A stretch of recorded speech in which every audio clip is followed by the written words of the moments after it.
Journal de l'abbé Munier, 1908. 22 janvier. Madame la comtesse Greffule m'avait invité à venir aujourd'hui chez elle à 5 heures pour m'y faire rencontrer Anatole France.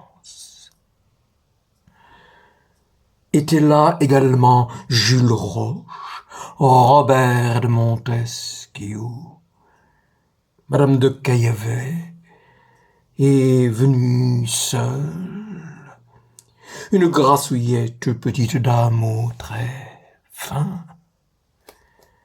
Anatole France a une barbe et des moustaches grises, un faux air de vieux comte du faubourg Saint-Germain, ou plutôt de vieux militaire. Très courtois, beau causeur de salon. Madame Greffule a raconté les expériences de spiritisme auxquelles elle a assisté avec Jules Roche. La petite Eusapia, fille d'un cabaretier dont on tient les bras et au-dessus de laquelle apparaît une main de neige.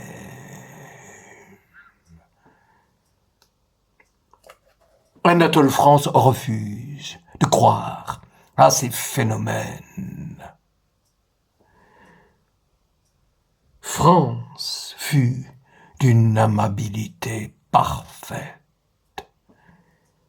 Il convint avec moi que l'Église en France n'était pas très puissante.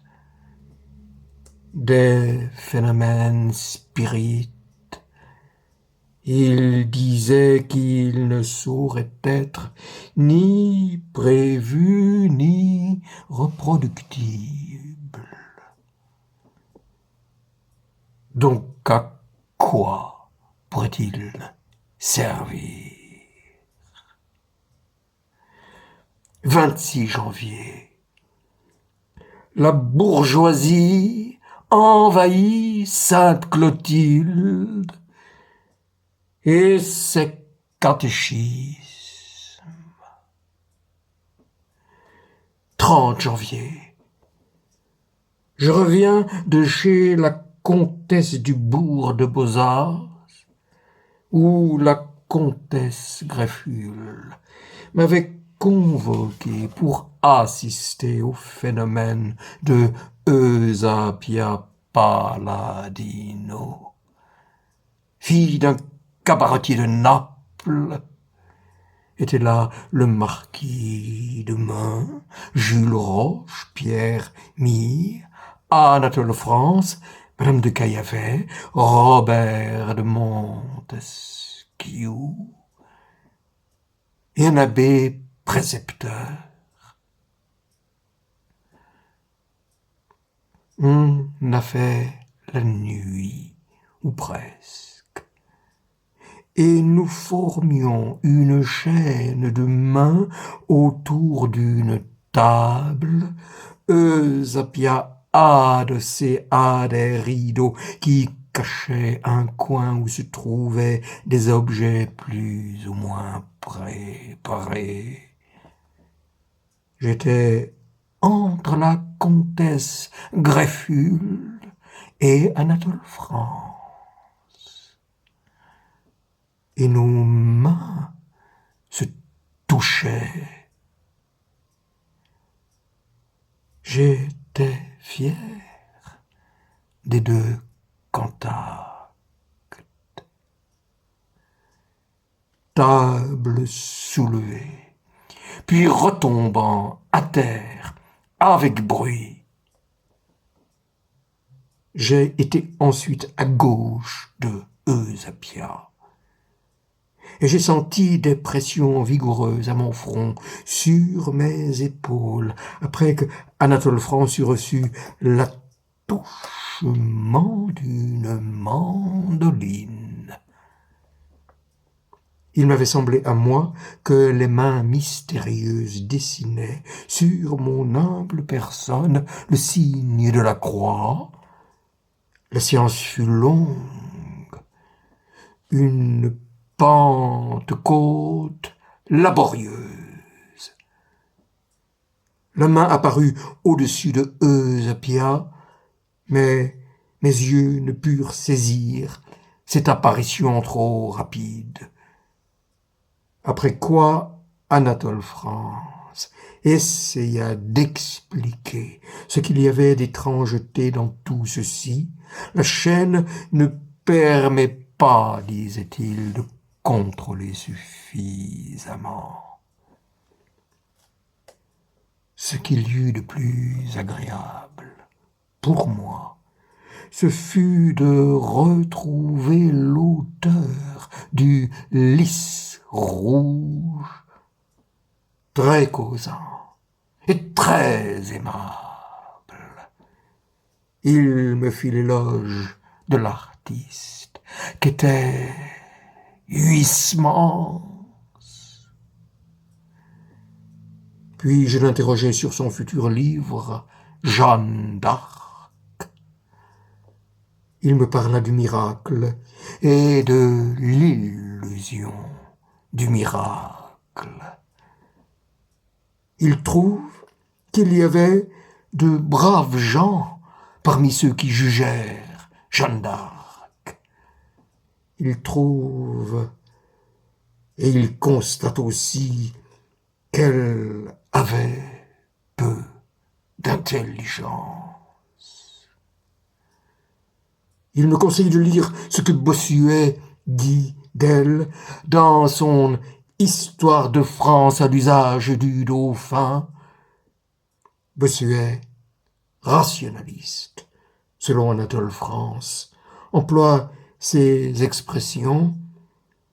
On a dit, elle a dit, etc.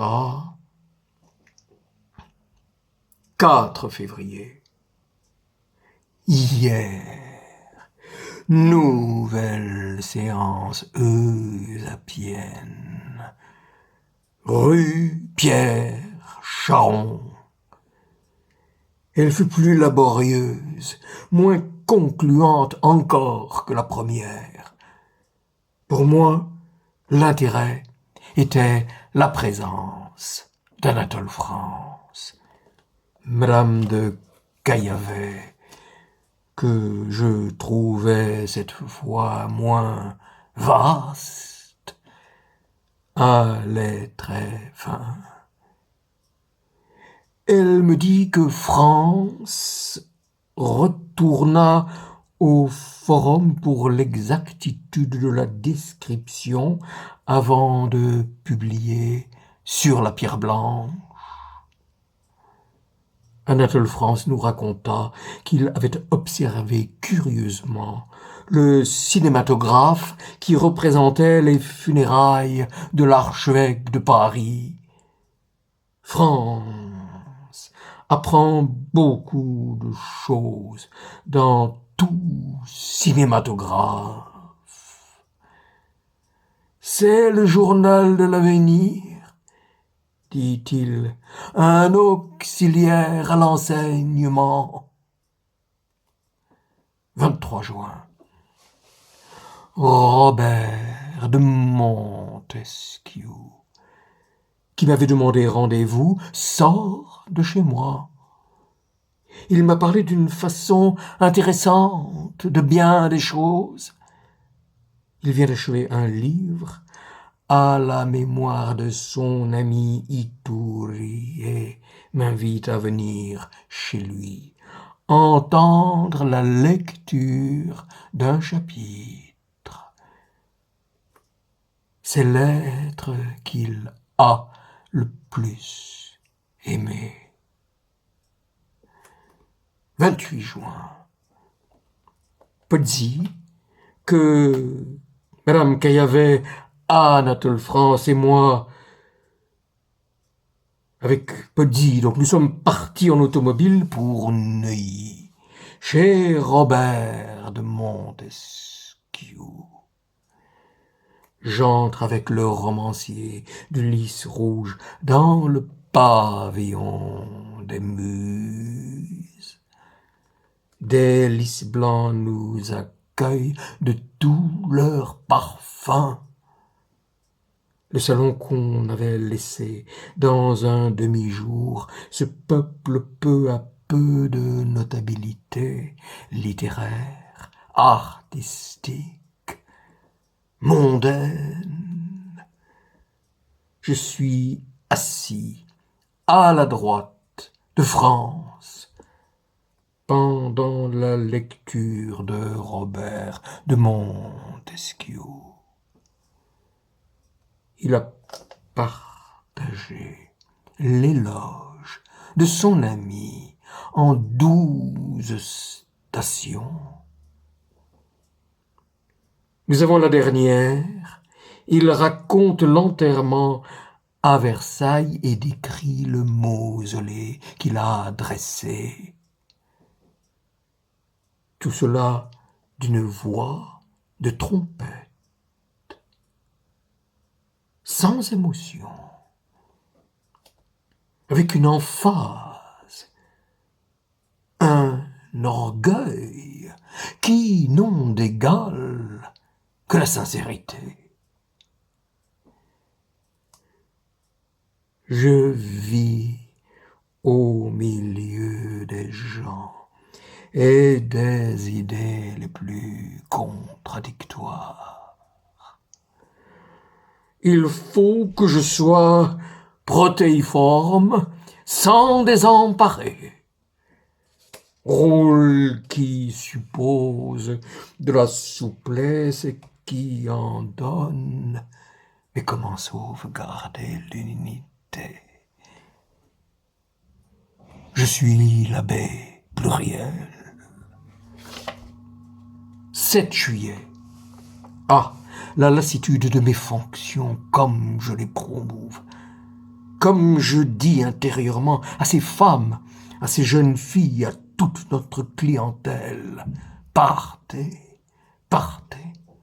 Assez de péchés entendus, de ciboires vidés, de saluts donnés, de sermons, d'oraisons, de directions, que sais-je.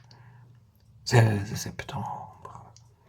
Été voir l'éditeur Stock, qui m'a raconté comment on lui avait enlevé les ouvrages de Huysmans pour les donner à Plomb, comment Descaves était un faux brave homme, comment il a fait nommer Jules Renard à l'Académie Goncourt contre Séard, comment il avait dit à Capu que ce serait Jalbert qui passerait, etc., etc.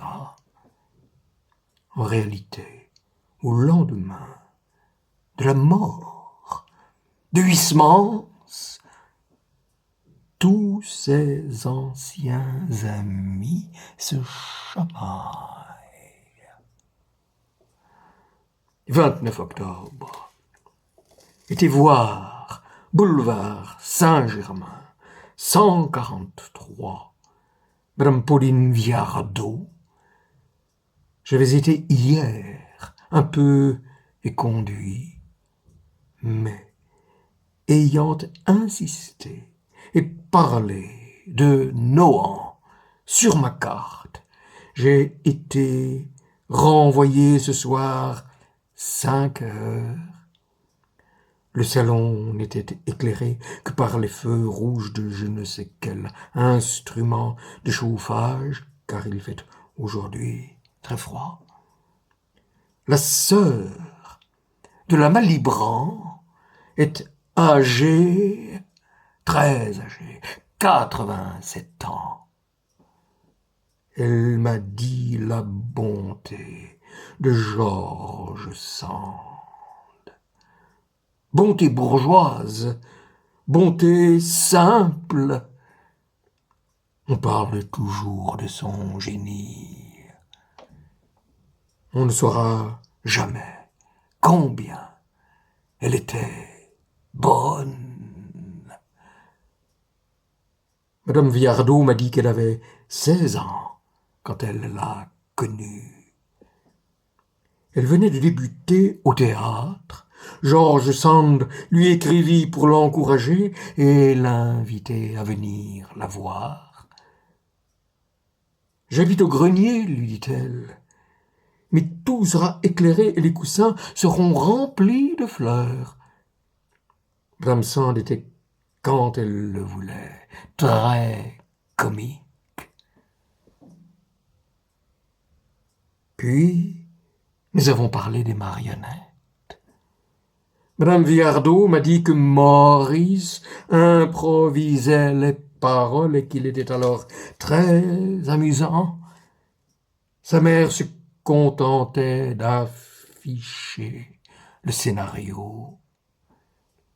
Madame Viardot n'a presque pas connu sa sœur, qui était plus âgée qu'elle est toujours en voyage.